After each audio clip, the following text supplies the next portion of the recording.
wabarakatuh. Waalaikumsalam warahmatullahi wabarakatuh. Selamat sore teman-teman semua. Sore.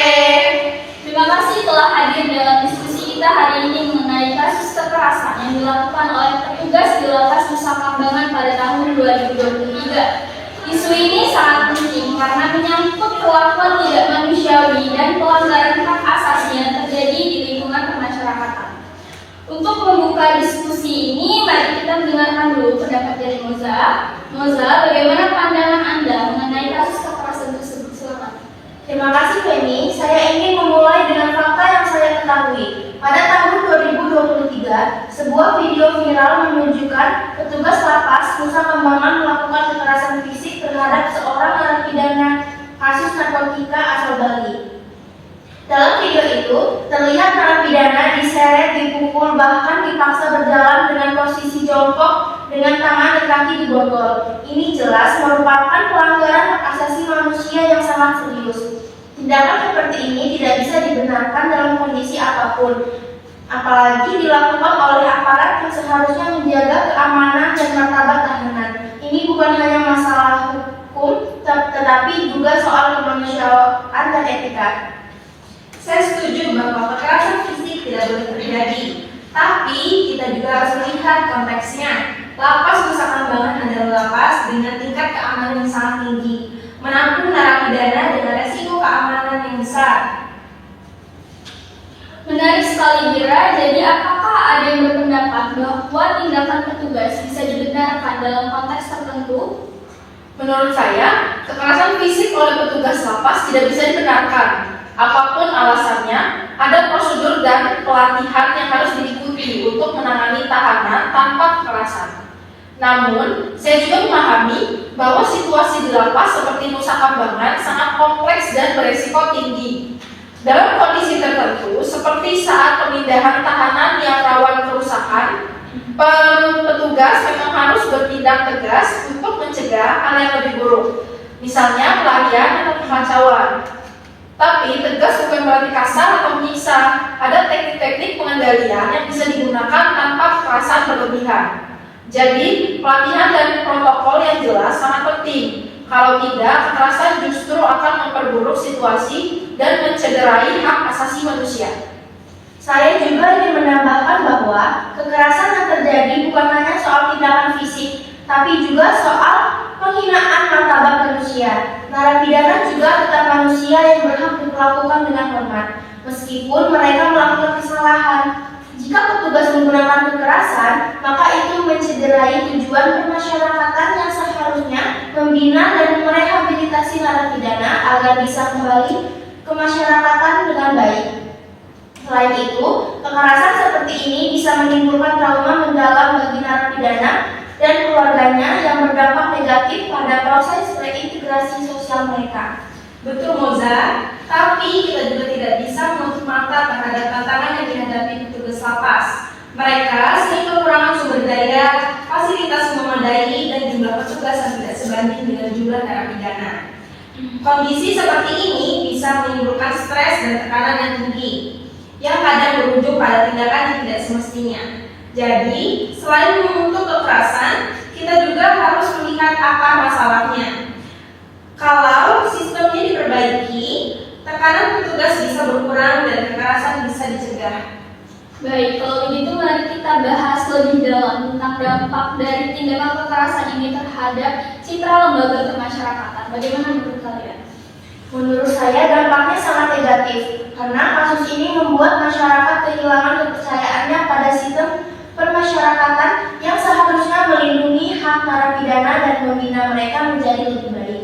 Jika lembaga permasyarakatan justru melakukan kekerasan, maka fungsi rehabilitasi dan pembinaan menjadi rusak. Ini juga bisa memicu kritik dari berbagai pihak termasuk Komnas HAM dan organisasi internasional yang mengawasi hak asasi manusia.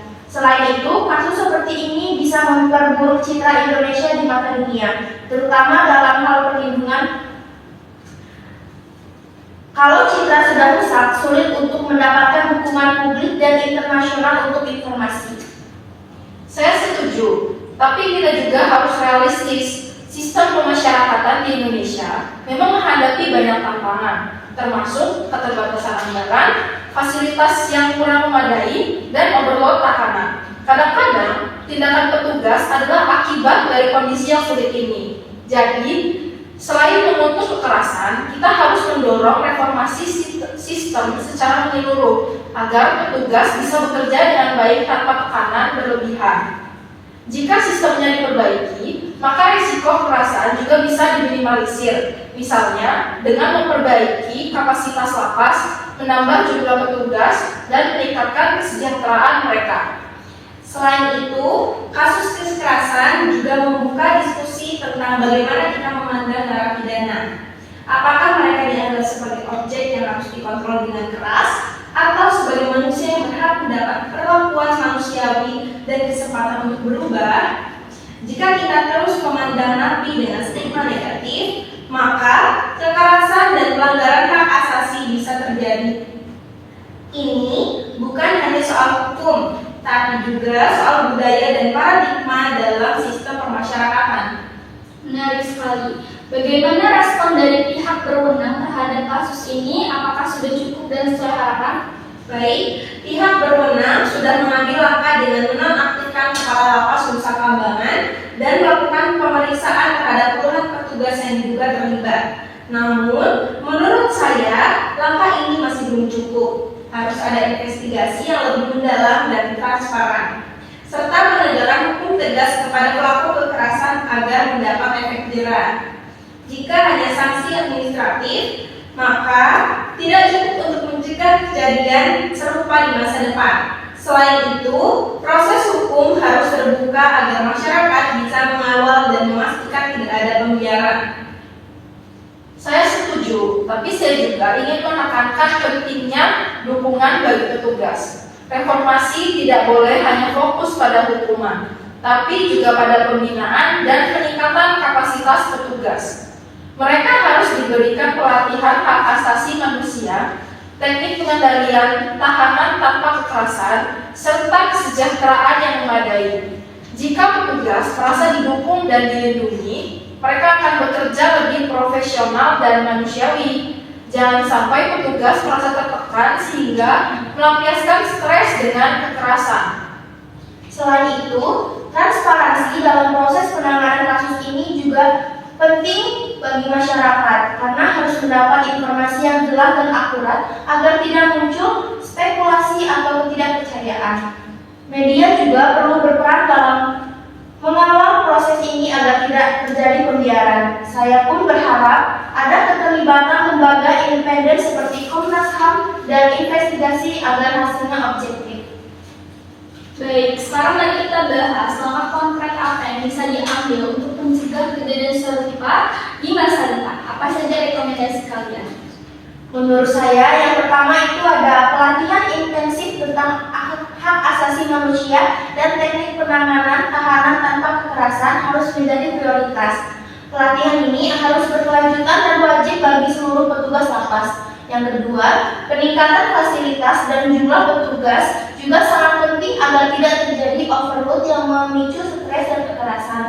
Dan yang terakhir ada penerapan teknologi. Penerapan ini juga bisa seperti CCTV yang memadai untuk membantu mengawasi interaksi antara petugas dan tahanan secara transparan. Dengan begitu, jika terjadi pelanggaran, bukti bisa langsung diakses dan pelaku juga bisa langsung ditindak. Saya ingin menambahkan perlunya mekanisme pengaduan yang transparan dan aman bagi narapidana yang menjadi korban kekerasan.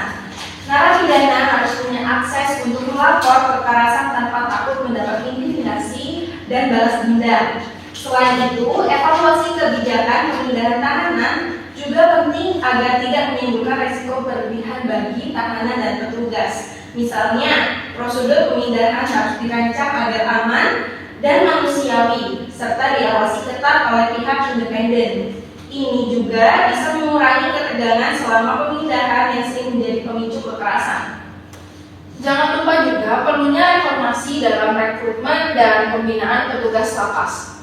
Komnas HAM pernah menyoroti bahwa watak kekerasan petugas bisa jadi karena masalah dalam proses rekrutmen dan pembinaan yang kurang menekan menekankan nilai kemanusiaan dan profesionalisme.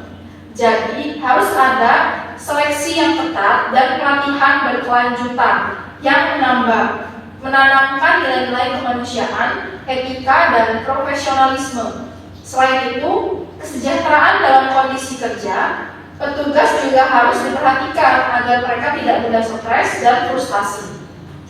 Selain itu juga perlu kolaborasi dengan lembaga swadaya masyarakat dan organisasi HAM untuk melakukan monitoring dan evaluasi secara berkala. Ini bisa menjadi kontrol eksternal yang membantu mencegah pelanggaran hak asasi. Dengan keterlibatan masyarakat, transparansi dan akuntabilitas akan lebih terjaga. Baik, dari diskusi kita hari ini kita menyimpulkan bahwa kekerasan di lapas Nusa Kambangan pada tahun 2023 sangat serius karena melanggar hak asasi dan merusak citra kemasyarakatan. Kita sepakat bahwa kekerasan fisik tidak boleh terjadi dan perlu adanya penegakan hukum, evaluasi sistem, peningkatan fasilitas dan pengawasan serta pelatihan hak asasi. Dengan reformasi kebijakan dan peningkatan kapasitas petugas, kita berharap kejadian serupa tidak terulang kembali. Terima kasih atas partisipasi semua. Semoga diskusi ini menjadi masukan yang bermanfaat bagi perbaikan sistem pemasyarakatan. Baik, diskusi kita hari ini selesai. Sampai jumpa di diskusi selanjutnya. Saya akhiri. Wassalamualaikum warahmatullahi wabarakatuh. Waalaikumsalam warahmatullahi wabarakatuh.